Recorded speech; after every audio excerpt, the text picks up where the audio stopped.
Hey y'all, it's Callie and welcome back to my channel. Today I'm going to be doing a January wrap-up for 2019. I read a total of 15 books in January. The first book I read in 2019 was Dear Evan Hansen, a novel. I gave this 4 out of 5 stars. I really enjoyed getting to see the perspective of Connor, which you don't get from the musical, and just all of these little details that aren't really seen or heard when you're just listening to the musical and don't have the opportunity to actually go and see it in person. It still obviously wasn't my favorite because the subject matter is kind of intense and the way that it's handled is sometimes a little odd, but I just really enjoyed seeing this in book form. The next book I listened to on audiobook, and that was The Eternal Ones by Kirsten Miller. I gave that 1 out of 5 stars. I really didn't enjoy it. It was a start to a series and I have no interest at all in continuing on with the series. It was just really weird and unexpected and strange, and it went on all these tangents it was crazy, and I just didn't enjoy the general plot. The next book I read in 2019 was A Court of Mist and Fury. This was definitely 5 out of 5 stars. ACOTAR was my last book of 2018, and I wanted to read a contemporary in between, but could not wait to get to this. I loved this. I have like 3 sticky note tabs. I'm gonna try to get like the tabs that everyone uses on this side pretty soon so I can reread and tab this up because I loved this. I love Fae Sand. They are my whole life. My Pinterest that I have that's like book related, I have it separated into categories and you can tell which books are my favorite based on like the number of pins. This has at least 100 more than the next like highest book. Like, I love this series. Just the relationship between the inner circle and just how well Reese deals with, yes, I love you, but you're with this other guy. It's so good. Sarah J. Maas she could write any story and I will immediately read it as soon as I can. I love the story and the plot line and the people. I loved this so much. I just want to reread it all the time. Next, I listened to the audiobook for Sadie by Courtney Summers. I gave this 2 out of 5 stars. I really didn't like Sadie as a character, so it was really hard for me to connect to the story in general. I just didn't end up enjoying it as much as everybody else did. That was really my first like mystery kind of YA. And there was something about it that I just couldn't, I don't know. I listened to it in only a few days, but I just didn't love it as much as everyone else seemed to, and it just didn't hit the mark for me. The next book I read, it was Until the Last Star Fades by Jacqueline Middleton. This was phenomenal. I love me a good romance, and this one it's not tiny, and I loved it. I read it as soon as and as quickly as I could. I got this one for Christmas, and the story was adorable. It was about this girl who was at school and she's really focused at school, and she has a really good relationship with her mom, who is pretty sick with cancer. And then she happens to run into this boy, Ben, who's from Britain, and she is like, oh my gosh, this dude is crazy. And she's got her loving boyfriend, but then of course, let's see what happens when she meets this British boy. It was so cute, and it touched on so many difficult yet important issues about having sick parents and some mental health issues. It was just so wonderful and heartwarming, and I loved it. The next book I read was The Nightingale by Kristen Hanna. This is a very beat up copy. I'm pretty sure it used to be a library book, but it was free, so I was really glad to have it. This was so heartbreaking and just so wonderful. It was so important. I haven't really read a historical fiction about World War II that was as different as this was, it seemed, at least personally for me. I haven't read anything that seemed anything like this. It was so complex, and it didn't romanticize it at all. It was just, it talked about so many hard and crazy things. I can't wait to appreciate the story and the area even more when I go to France this summer. This was just such an intense, crazy story that I've never heard this side of, and I just absolutely loved this. The next audiobook I listened to was The Night Circus by Erin Morgenstern. Oh my gosh, I get the hype. That was amazing. I loved it. It was so cute and whimsical and magical and just everything that everyone says. I loved it. I really, really want a paper copy so I can just have it and reread it and tab it, and I just loved it so much. It was so good. I loved that there was a romance to it, and it just, oh, my heart. I love that book. The next book I read was A Court of Wings and Ruin. This one, I didn't like it as much as A Court of Mist and Fury. I think partially because it started out in the spring court, and that was a little bit slow for me because I didn't enjoy it as much. So at the beginning I kind of had to force myself to read it to get into it. I think I didn't like it as much also because there wasn't as much like coupley stuff.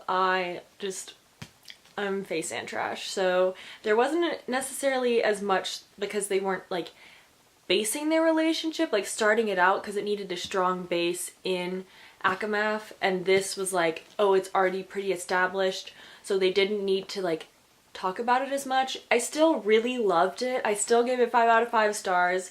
And I loved seeing other couples, but it didn't love it as much, but I still loved it like it was like this much less, like not that much. I still absolutely adored it. Next book I read was It's Kind of a Funny Story by Ned Vizzini.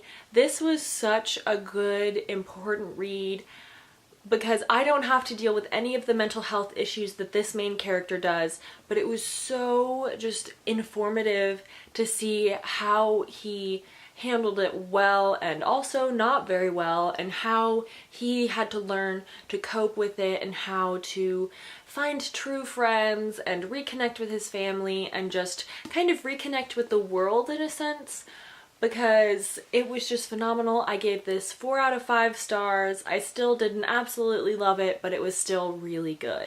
The next ebook I read was Opal by Maggie Stiefvater. It's just a short story based after The Raven King. That was adorable. I absolutely loved it. It was so cute and just made my heart so happy. I just loved those characters. When I first listened to the audiobooks, I was like, I mean, this is a cool story, and then I kept thinking about it and kept thinking about it and kept thinking about it and pinning pins, and I was like, well, apparently I loved these books because I cannot stop talking about them. I just love them so much, and that was just what my heart needed, was to read some more things in Opal. I, of course, gave Opal 5 out of 5 stars. The next audiobook I listened to was The Golden Compass by Philip Pullman. I enjoyed it, but I will not be continuing on with the series. It was really cute. It felt a little too like middle grade to me, and right now I don't think that's what I'm interested in reading because I'm so behind on a lot of popular YA, and that's what I'm really interested in. I just don't think it's for me. I know a lot of people really enjoy middle grade and really enjoyed the story. I did enjoy it, but not as much as I would expect to. I gave it 3 out of 5 stars because there were a lot of pieces like the demons and the whole bringing animals to life and shape-shifting best friends. Just, it was really good, but I just don't think I was in the right place to be reading it. The next book I read was Crooked Kingdom by Leigh Bardugo. I love this. A lot of people like Six of Crows duology better than the Grisha trilogy, and as of now I'd have to say I agree, because I didn't love Six of Crows, but I loved Crooked Kingdom. It was so good. The ending, I was a little salty, but like not, and like I was sad. That was it. I was a little sad, but it also like really happy. I just love these characters and Leigh Bardugo's writing and Leigh Bardugo in general. I gave this 5 out of 5 stars. I also read the Grisha trilogy in a really weird format, so that probably had to do part with some of my not as high enjoyment, but I loved this so much. It was amazing. I loved the characters, the just mishmash cast. It was wonderful. Next book I read was Bounce by Natasha Friend. I finished this in one night and ended up crying. I gave this 3 out of 5 stars. I originally didn't love the character because I think this is supposed to be more geared toward middle grade, but because of the family dynamics and the family relationship, I just couldn't not give it 3 out of 5 stars because I didn't dislike it completely. There were just a few things like being in love with your 19-year-old stepbrother that just didn't really connect with me. I was like, you're 13. But I still really connected to the story in general. The next audiobook I listened to was A Torch Against the Night by Sabaa Tahir. Oh my gosh, I loved that story. That was the first time in an audiobook that I was sitting there or driving or listening and thought to myself, I wish I had a paper copy because I want to tab this line. Like, I want to underline this. I wanted to highlight it. I found a quote that I loved in an audiobook, which has never happened before, but I just connected with the story so well. It was so intense and just so beautiful, and her writing is amazing, and the audiobook is phenomenal. It's got a full cast of characters, and Sabaa's attention to detail is just amazing, and I just love it. I'm in the middle of A Reaper at the Gates right now, and everybody says it's gonna tear my heart apart, and I just can't wait for it, honestly. And then Reaper 4 or Ember 4 is coming out who knows when, but I can't wait for it. I gave A Torch Against the Night 5 out of 5 stars. The next book I read was Clockwork Princess by Cassandra Clare. This one took me a little while to get into because I have been so far removed from the storyline. I finished Clockwork Prince in November and then only read it at the end of January. So I was a little far removed from the characters. I still loved the characters, I just had kind of forgotten some details about the story and just didn't enjoy it as much. I found that personally I liked City of Heavenly Fire better, but I still loved all of the questions about family and just all of the complex relationships and story and just everything that happens. I love Cassandra Clare's writing, and Cassandra Clare's books are just some of my favorites. I have a whole Cassie Clare shelf, so I just loved this so much. I told myself in the last chapter before the epilogue, I was like, oh, why is everybody crying? Like, I don't get it.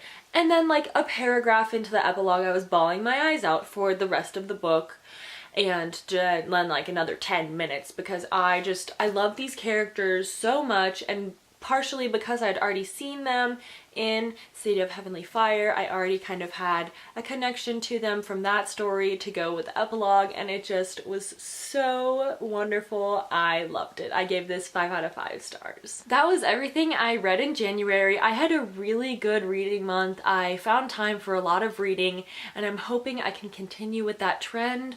I'm trying really hard as of February, and I just can't wait to see how many books I can get through in 2019. I finished 140 in 2018, so we'll see if we can beat that record. I'm a really fast reader, and I realize that because not a lot of people can get through as many books as I can, and that's just like differences in reading habits. And I just can't wait to see what other great books or not so great books I read throughout the year, and I can't wait to bring you guys with me. Thanks for watching. I hope you enjoyed. Comment down below which one of these books was your favorite, or one that you really want to read now that I've talked about it, or if you've seen it other places. Hope you enjoyed. Bye!